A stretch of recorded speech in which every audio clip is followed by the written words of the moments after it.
chapter 23. If a man's testicles are crushed or his penis is cut off, he may not be included in the assembly of the Lord. Those of illegitimate birth and their descendants for 10 generations may not be included in the assembly of the Lord. No Ammonites or Moabites or any of their descendants for 10 generations may be included in the assembly of the Lord. These nations did not welcome you with food and water when you came out of Egypt.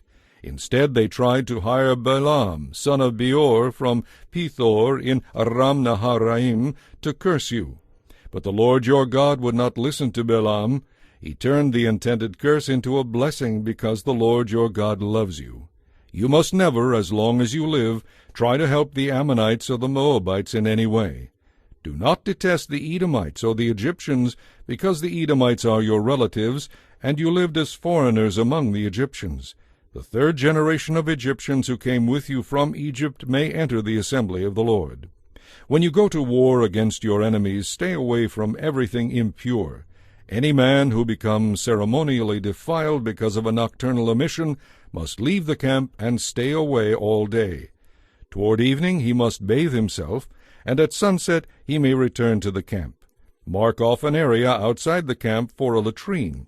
Each of you must have a spade as part of your equipment. Whenever you relieve yourself, you must dig a hole with the spade and cover the excrement.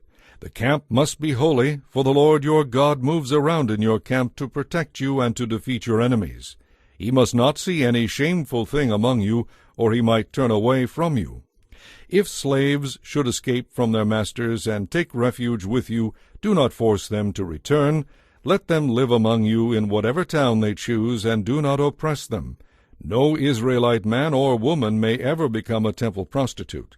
Do not bring to the house of the Lord your God any offering from the earnings of a prostitute, whether a man or a woman, for both are detestable to the Lord your God. Do not charge interest on the loans you make to a fellow Israelite, whether it is money, food, or anything else that may be loaned with interest. You may charge interest to foreigners, but not to Israelites, so the Lord your God may bless you in everything you do in the land you are about to enter and occupy. When you make a vow to the Lord your God, be prompt in doing whatever you promised him. For the Lord your God demands that you promptly fulfill all your vows. If you don't, you will be guilty of sin. However, it is not a sin to refrain from making a vow. But once you have voluntarily made a vow, be careful to do as you have said, for you have made a vow to the Lord your God. You may eat your fill of grapes from your neighbor's vineyard, but do not take any away in a basket. And you may pluck a few heads of your neighbor's grain by hand, but you may not harvest it with a sickle.